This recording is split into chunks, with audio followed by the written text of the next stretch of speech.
وعدہ نہ کر دو کہ تم امام مسلم کو میرے حوالے کر دو گے۔ ہانی کہتا ہے خدا کی قسم میں اپنے گھر کے مہمان جس کو میں نے پناہ دیا ہے اس کو میں تمہارے حوالے قتل کرنے کے لیے نہیں دے سکتا ہوں۔ ابن زیاد اصرار پر اصرار کرتا ہے کہ تمہیں دینا ہی ہوگا، لیکن ہانی کہتے ہیں کہ میں کسی بھی حال میں انہیں تمہارے سپرد نہیں کروں گا، تمہارے حوالے نہیں کروں گا، البتہ میں اپنے گھر سے انہیں باہر نکال سکتا ہوں، پھر وہ جہاں چاہے وہاں چلے جائیں گے، لیکن تمہارے حوالے نہیں کر سکتا ہوں۔ وہاں پر ایک اور شخص موجود تھا جس کا نام ابن اشعث تھا، جس کا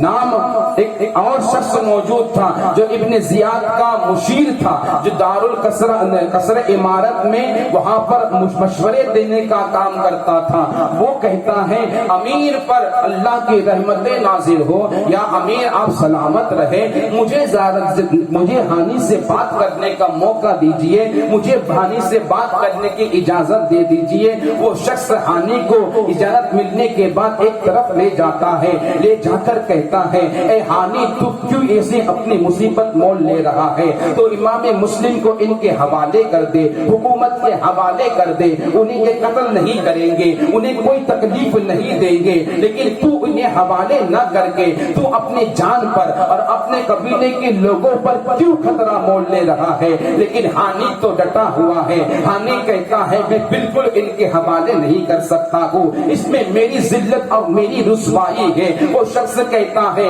کہ تو ایسا کام کیوں کر رہا ہے، تو اسے حوالے کر دے، اس سے تیرا بہتر ہوگا، حکومت کی نظروں میں تیری عزت ہوگی۔ پھر ہانی کہتا ہے اب تو میرے پاس کچھ طاقت بھی ہے، میرے پاس انصار بھی ہے، میرے پاس قبیلے بھی ہیں، میرے قبیلے کے لوگ بھی کثرت سے ہیں، تو پھر مجھے کچھ ضرورت نہیں ہے ان کے حوالے کرنے کی۔ اور یاد رکھ خدا کی قسم اگر یہ ہانی تنہا بھی ہوتا تب بھی اپنے مہمان خاندان رسول کے اس شخص کو ان کے حوالے نہیں کرتا۔ وہ اصرار کیے جا رہا ہے، قسمیں دلائے جا رہا ہے، اور ہانی انکار کیے جا رہا ہے۔ ابن زیاد جب اس معاملے کو دیکھتا ہے دور کھڑے رہ کر، وہ کہتا ہے اسے میرے پاس لے آؤ۔ آنے کے بعد غضبناک ہو کر کہتا ہے اے ہانی آخری بار کہتا ہوں تم امام مسلم کو میرے حوالے کر دو ورنہ تمہاری گردن اڑا دوں گا۔ ہانی یہ سنتا ہے تو کہتا ہے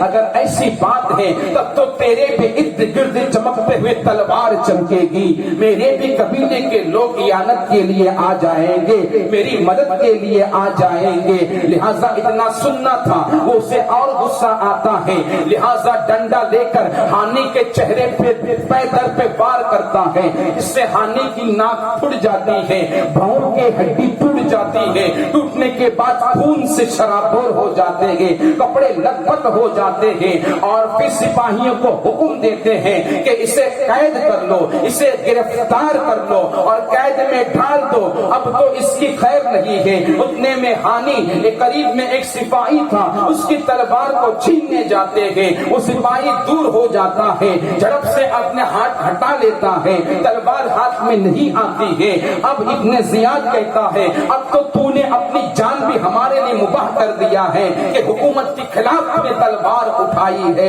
لہٰذا اسے قید کر لو اور قید میں ڈال دو۔ اسماء بن خارجہ اٹھتی ہے، ارے او غدار، او نالائق انسان، تو نے ہمیں حکم دیا تھا، ہم نے انہیں بلا کر لایا، تو نے وعدہ کیا تھا کہ انہیں کوئی نقصان نہیں ہوگا، صرف بات کرنا چاہتا ہوں، لیکن کیا بات ہے، اب تو نے انہیں مارا ہے، ان کو لہو لہان کیا ہے، اور اب قتل کے ارادے سے قید میں بھی ڈال دیا۔ ابن زیاد غصے میں آ کے سپاہیوں کو کہتا ہے اسے بھی مارو۔ سپاہی انہیں بے تحاشا مارنا شروع کرتے ہیں اور انہیں بھی قید میں ڈال دیتے ہیں، لیکن محمد بن اشعث جو غدار تھا، جو ناہنجار تھا، جو نواسے رسول کے قتل کرنا شہید کرنے کا ذمہ دار تھا، جو حسن مجتبی کو زہر دیا تھا، وہ کہتا ہے امیر جس پر جس کام کو کر رہے ہیں ہم اس پر راضی ہے، اس میں کوئی بات نہیں ہے۔ اللہ الصمد اتنا ہوتا ہے، ام ہانی کو قید کر دیا جاتا ہے، خون بہ رہے ہیں، ان کے کپڑے شرابور ہو رہے ہیں، خون سے لت پت ہو رہے ہیں۔ جب ام ہانی کو قید کرتے ہیں تو کوفہ کے پورے شہر میں یہ افواہ پھیل جاتی کہ انہیں قتل کر دیا گیا ہے، ابن زیاد نے، حکومت نے انہیں قتل کر دیا ہے۔ جب یہ سنتے ہیں ان کے قبیلے کے لوگ، ہانی کے قبیلے کے لوگ کثرت سے آتے ہیں، کثیر تعداد میں ان کے سردار عبد الرحمن جو عبداللہ بن حازم ان کے سردار ہیں، وہ آتے ہیں اور وہ کہتے ہیں میں ابن حازم ہوں، سنو سنو میں ابن حازم ہوں، میں اس قبیلے کا سردار ہوں، لہٰذا جب ہم نے کبھی مخالفت نہیں کی، ہم نے کبھی حکومت سے غداری نہیں کی، ہم ہمیشہ حکومت کے ساتھ رہے، پھر کیا وجہ ہے کہ ہمارے سردار کو قتل کر دیا گیا؟ ہم انتقام لیں گے۔ اور انتقام کے نعرے سے سارا شہر گونج اٹھتا ہے، لوگ جمع ہو جاتے ہیں، قصر عمارت کو گھیر لیتے ہیں۔ جب اس نازک حالت کو ابن زیاد دیکھتا ہے تو وہ ڈر جاتا ہے، کیونکہ اس وقت اس کے پاس سپاہی کم تھے، لوگ کم تھے۔ اب کیا کیا جائے؟ اس کی حالت کیا ہونی چاہیے؟ کس طریقے سے انہیں نپٹایا جائے؟ کس طریقے سے انہیں شانت کیا جائے؟ تو اسے ایک تجویز سوچی۔ اس نے قاضی تشریح کو بلایا اور قاضی صاحب سے کہا کہ جاؤ اور تم اپنے نگاہ سے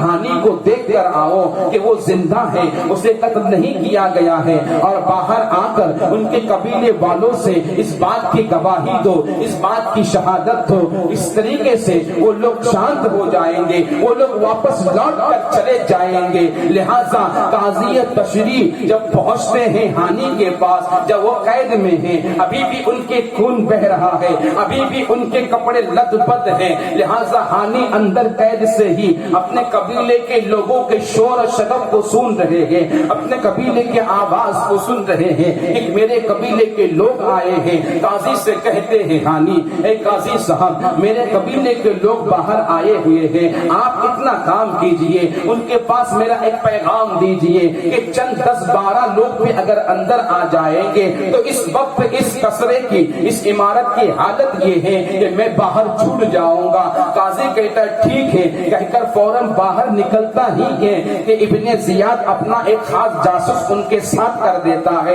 اور کہتا ہے اے قاضی صاحب تمہیں وہی کہنا ہے جتنا میں کہنے کے لیے کہوں گا، اس کے علاوہ اگر کچھ تم نے کہا تو تمہاری بھی خیر نہیں ہے۔ اس غلام کو ابن زیاد اس غلام کو جاسوس کو ان کے ساتھ میں رکھ دیتا ہے اور کہتا ہے کہ صرف باہر جا کر ان کے قبیلے کو لوگوں کو اتنا ہی کہنا ہے کہ ہانی کا قتل نہیں ہوا ہے، ہانی زندہ ہے اور صحیح سلامت ہے، ان کا قتل نہیں ہوا ہے، اور جو یہ افواہیں وہ جھوٹی ہے۔ لہٰذا قاضی تشریح باہر آتے ہیں اور قاضی صاحب کا بیان ہے، وہ خود ارشاد فرماتے ہیں کہ اگر خدا کی قسم اگر ابن زیاد کا جاسوس میرے نہ ساتھ ہوتا تو میں ان کے قبیلے کو ضرور ان کا پیغام پہنچاتا، لیکن کیا کروں میں مجبور تھا۔ آخر میں ہانی کے پاس سے قاضی صاحب باہر آتے ہیں، آنے کے بعد سارے قبیلے کے لوگوں کو، ہانی کے قبیلے کے لوگوں کو کہتے ہیں کہ ہانی زندہ ہے، ہانی مرے نہیں ہے، انہیں قتل نہیں کیا گیا ہے، یہ جو قتل کی افواہ تم تک پہنچی ہیں یہ ساری افواہیں جھوٹی ہیں۔ جب قبیلے کے لوگ سنتے ہیں تو اللہ کا شکر بجا لاتے ہیں کہ ہمارا سردار قتل نہیں کیا گیا ہے، اور سارے لوگ شانت ہو کر منتشر ہو کر واپس لوٹ جاتے ہیں۔ واپس جب لوٹ جاتے ہیں ادھر امام مسلم عبداللہ بن حازم کو حکم دیتے ہیں کہ جاؤ جا کر قصر عمارت سے معلومات اکٹھا کر کے آؤ کہ ہانی کے ساتھ میں کیا گزرا ہے۔ امام مسلم کے حکم پر عبداللہ بن حازم ابن حازم پہنچتے ہیں اور ساری حالات کا جائزہ لے کے امام مسلم کو اطلاع کرتے ہیں کہ ہانی کو قید کر لیا گیا ہے اور انہیں مارا گیا ہے، وہ زخمی ہیں اور بہت بری حالت میں ہیں، اور ان کے قبیلے کے ان کی عورتیں فریاد کر رہی ہیں، دعائیں دے رہی ہیں، انہیں چھڑانا بہت ضروری ہے۔ امام مسلم پھر اعلان کرتے ہیں کہ جاؤ اور جو محبین ہیں ہمارے انہیں اطلاع کرو کہ ہمیں جانا ہے اور قصر عمارت کا محاصرہ کرنا ہے۔ 4000 لوگ اطراف میں تھے جو خاص محبین اہل بیت تھے، جو گھروں میں چھپے چھپے تھے۔ جیسے ہی انہیں اطلاع ملی سارے کے سارے حاضر بارگاہ ہو گئے اور آنن فانن میں دیکھتے دیکھتے سارے کوفہ میں یہ میسج پہنچ گیا، یہ اطلاع پہنچ گیا کہ امام مسلم نے اپنے محبین کو بلایا ہے۔ تو وہ سارے 12000 جو مریدین تھے جو امام مسلم کے ہاتھ میں بیعت کر چکے تھے سب حاضر ہو گئے اور سارے مل کے جا کے قصر عمارت کا محاصرہ کر لیے۔ اور دیکھتے دیکھتے لوگ اور بڑھنے لگے، تقریباً 40,000 لوگوں نے قصر عمارت کا محاصرہ کیے، اسے گھیر لیے۔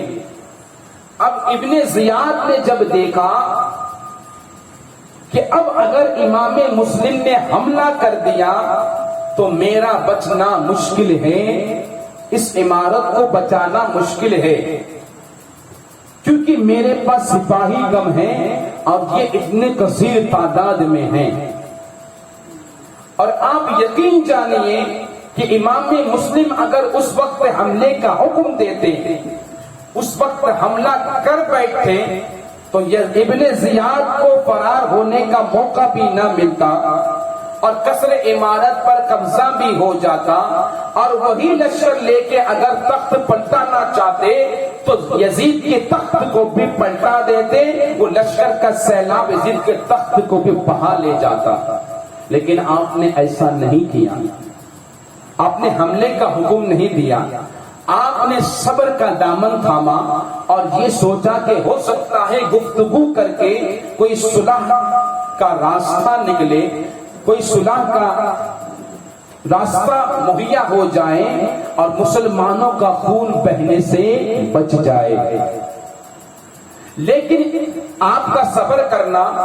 اور صلح کے لیے انتظار کرنا، یہ دشمنوں کو ابن زیاد کو بڑا فائدہ حاصل ہوا۔ اس نے کیا چالاکی کی، جو شرفائے کوفہ اس کے محل میں موجود تھے، قصر عمارت میں موجود تھے، انہیں وہ حکم دیتا ہے اے شرفائے کوفہ تم اب قصر عمارت کے چھت پر کھڑے ہو جاؤ، اپنے اپنے قبیلے کے لوگوں کو مخاطب کرو، ان سے مخاطب ہو کر انہیں کہو کہ خبردار تم لوگ شر نہ پھیلاؤ، تم لوگ واپس چلے جاؤ، انہیں حکومت کی اتباع کرنے پر انعام کا پیغام دو، انہیں حکومت کی پیروی کرنے پر انعام و اکرام کی لالچ دلاؤ، اور اگر وہ حکومت کی پیروی نہیں کرتے ہیں تو انہیں ڈراؤ کہ یزید اپنے فوج کے ساتھ میں ملک شام سے روانہ ہو چکا ہے، پھر اگر وہ آ گئے تو تم ان کا مقابلہ نہیں کر پاؤ گے، پھر تمہیں اپنے جان کی ہی لالے پڑ جائیں گے، وہ تمہارے بچوں کو قتل کر دیں گے، تمہاری جائیداد ضبط کر لیں گے، تمہارے مال ہڑپ لیں گے، تمہیں بے سہارا چھوڑ دیں گے، تمہیں چن چن کر قتل کر دیں گے۔ اس طریقے سے ڈراؤ، الغرض کسی بھی بہانے سے تم چھت پر جاؤ، ان سے بات کرو اور مسلم کا ساتھ چھوڑنے پر مجبور کرو۔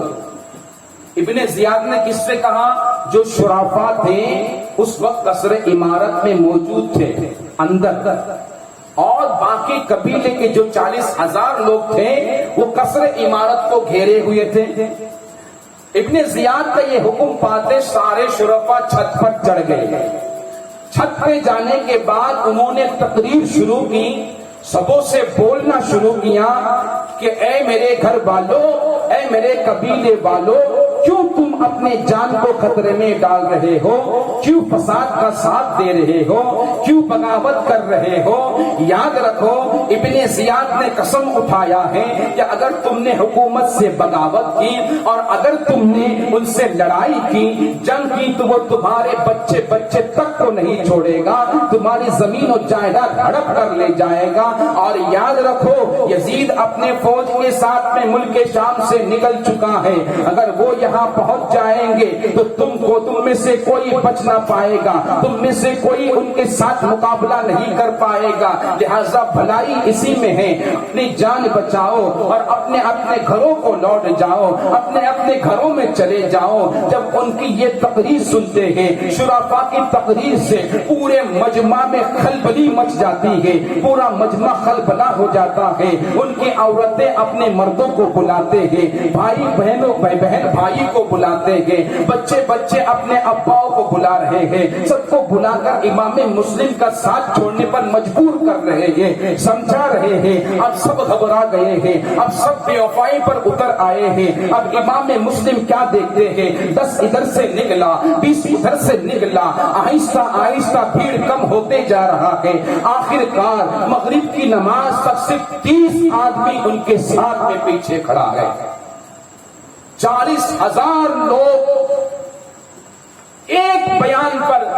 بے وفائی کر گئے اور ان کا ساتھ چھوڑ دیے۔ امام مسلم جب دیکھتے ہیں کہ ان لوگوں نے میرے ساتھ بے وفائی پر اتر آئے اور یہ لوگ میرا ساتھ چھوڑ کر چلے گئے تو دل میں افسوس کرنے لگے۔ مغرب کی نماز ہونے کے بعد 30 آدمی ساتھ میں ہیں، امام مسلم کنڈا کی گلیوں میں سے گزرتے ہیں، گلی پار کرنے تک وہ 30 آدمی بھی اپنے گھروں میں گھس جاتے ہیں۔ امام مسلم تنہا ہے۔ منظر یہ ہو گیا کہ جو لوگ اہل بیت اطہار سے عقیدت اور محبت کا دعویٰ کر رہے تھے، جو لوگ مدد کرنے کا دعویٰ کر رہے تھے، جو لوگ امام مسلم کو سپورٹ کرنے کا دعویٰ کر رہے تھے، جو ان کے ہاتھ میں بیعت کر چکے تھے، وہ سارے گھبرا کر بے وفائی کرنے پر آ گئے۔ اب سب کے سب اپنے گھروں میں چلے گئے۔ امام مسلم کوفہ کی سرزمین کر تنہا ہے، ہر ایک یار اور مددگار کا دروازہ بند ہے، جائیں تو کس کے یہاں پر جائیں، گلیوں سے گزرتے ہیں، جو بھی دیکھتا ہے دروازہ بند کر لیتا ہے۔ تنہا گزر رہے ہیں، کوئی گھر نہیں ہے، کوئی چھت نہیں ہے کہ جہاں پر جا کے امام مسلم رات گزارے۔ اور دل ہی دل میں یہ افسوس کر رہے ہیں کہ ہائے میں نے یہ کیا کیا کہ میں نے تو امام عالی مقام کو خط لکھ کر بھیج چکا کہ یہاں کے لوگ وفادار ہیں، اہل بیت اطہار سے محبت کرنے والے ہیں۔ جب میرا امام میرے خط کو پڑھے گا، پڑھنے کے بعد وہ میرے خط کو رد نہیں فرمائیں گے، اس کو صحیح تسلیم کر کے اپنے اہل و عیال کے ساتھ میں، اپنے خاندان کے ساتھ میں یہاں تشریف لائیں گے، تو اس وقت میں اہل کوفہ کی یہ بے وفائی ان کے ساتھ میں کیا مصائب اٹھائے گی۔ یہ افسوس کر رہے ہیں، یہ افسوس کرتے کرتے آپ گزر راستے سے جا رہے ہیں، اچانک ایک خاتون کو دیکھتے ہیں جو دروازے پر بیٹھی ہے اور اپنے بیٹے کے آنے کا انتظار کر رہی ہے، جس دن کا نام تھا توعا۔ وہ توعا خاتون اپنے گھر میں بیٹھی ہوئی ہے، دروازے پر اپنے بیٹے کے آنے کا انتظار کر رہی ہے۔ امام مسلم پہنچتے ہیں، سلام عرض کرتے ہیں، سلام بجا لاتے ہیں۔ سلام کرنے کے بعد وہ خاتون پوچھتی ہے کون ہو؟ کہاں میں ایک مسافر ہوں، پیاس لگی ہے، پانی پلا دیجئے۔ امام مسلم کے لیے وہ خاتون اندر جاتی ہے، پانی کا پیالہ بھر کر لاتی ہے، امام مسلم پیتے ہیں اور اسے دعائیں دیتے ہیں، وہیں پر بیٹھے رہتے ہیں۔ اور خاتون باہر آتی ہے کہ بیٹا کیا بات ہے، تم پانی تو پی چکے نا؟ بولے ہاں اماں جان پانی تو پی چکا ہوں۔ بولے پھر اپنے گھر لوٹ جاؤ، رات بہت ہو رہی ہے، تم اپنے گھر چلے جاؤ، تمہارے گھر والے انتظار میں ہوں گے، تمہارے منتظر ہوں گے۔ آپ کچھ نہیں جواب دیتے ہیں۔ پھر وہ خاتون کہتے بیٹا اٹھو اپنے گھر چلے جاؤ، آپ پھر بھی خاموش ہیں۔ بیٹا پھر وہ خاتون تیسری بار کہتی ہے بیٹا کیا بات ہے، تم اپنے گھر کیوں نہیں جا رہے ہو؟ اب امام مسلم شکستہ دل شکست حالت میں جواب دیتے ہیں، اے اماں جان، میرا یہاں پر اس شہر میں کوئی گھر نہیں ہے، کوئی یار و مددگار نہیں ہے، میں خاندان رسالت کا ایک فرزند ہوں، میں مسلم بن عقیل ہوں، مجھے ان کوفہ والوں نے دھوکہ دیا ہے، یہاں پر بلا کر مجھے پھنسا دیا ہے، ان لوگوں نے وفاداری کا دعویٰ کیا لیکن بے وفائی کر بیٹھے کہ سبوں نے میرا ساتھ چھوڑ دیا ہے۔ اے امی جان، کیا آپ میرے ساتھ ایک نیکی کر سکتے ہیں؟ کیا میں ایک نیکی کر سکتے ہیں جس کا بدلہ میں آپ کو عطا کروں، یا اگر میں نہ دے سکوں کبھی تو اللہ اس کے رسول کی طرف سے آپ کو اس کا بدلہ ملے گا۔ امی وہ بڑھیاں پوچھتے ہیں، بیٹا وہ کون سی نیکی ہے؟ آپ ارشاد فرماتے ہیں، اماں جان مجھے ایک رات کے لیے آپ کے گھر میں ٹھہرنے کا موقع دیجئے، میں امام مسلم بن عقیل ہوں۔ جب نام سنتی ہے خاتون تو وہ خوش ہوتی ہے، کیونکہ اہل بیت اطہار سے الفت کرنے والی تھی، وہ خاتون عقیدت رکھنے والی تھی۔ آپ کو اندر فوراً لے جاتی ہیں، بچھونا بچھاتی ہیں، آپ تشریف لاتے ہیں، امام مسلم کے لیے کھانا لے کر آتی ہے، امام مسلم نہیں کھاتے ہیں اور غمزدہ ہو کر سوچتے ہیں کہ میرا امام جب یہاں پر آئے گا تو ان کے ساتھ میں کیا سلوک ہوگا، میرا امام جب یہاں پر میرا خط پڑھ کر جوانہ ہو جائے گا تو ان کے ساتھ میں کیا سلوک ہوگا، ہائے میری تو جان کی پڑی ہوئی ہے، ان لوگوں نے میرے ساتھ غداری کی ہے۔ یہ سوچ ہی رہے تھے کہ اچانک اس خاتون کا جو بیٹا ہے وہ گھر میں داخل ہوتا ہے، وہ چونکہ شرابی تھا، عیاشی تھا، لیکن اس سے پہلے جب یہ امام مسلم اس خاتون کے گھر میں پناہ لیتی ہے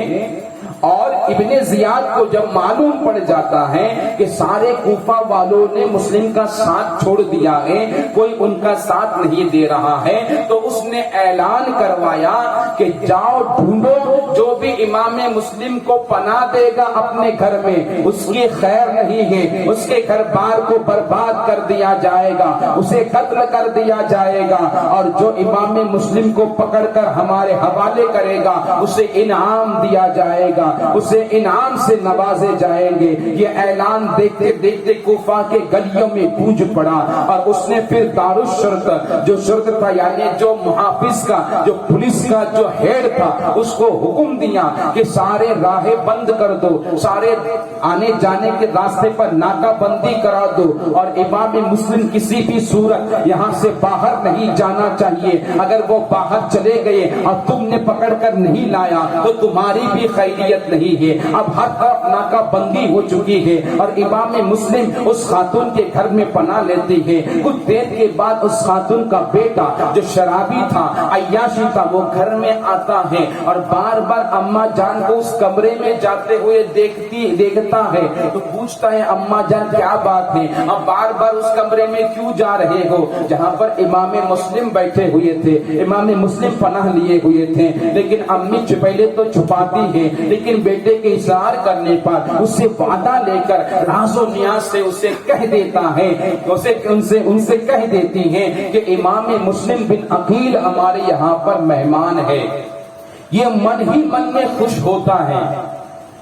کہ اب تو مجھے ابن زیاد انعام سے نوازنے والا ہے، ابن زیاد مجھے انعام سے نوازنے والا ہے۔ خوش ہوتا ہے، جیسے تیسے رات گزرتے رات اس کی نیند حرام ہو گئی کہ اب تو خزانوں سے مالا مال ہونے کا وقت آ گیا ہے، اب تو خوب شراب پیوں گا، خوب عیش کروں گا، خوب مزے لوں گا، یہ سوچ کر وہ خوش ہوتا ہے۔ صبح سویرے ہوتے ہی وہ قصر دارالعمارت میں داخل ہوتا ہے، اور ابن زیاد کے پاس جو مشیر موجود تھا اسے خبر دیتا ہے، وہ ابن اشعث جا کر ابن زیاد کو خبر دیتا ہے۔ ابن زیاد خبر پاتے ہی ابن اشعث کو اور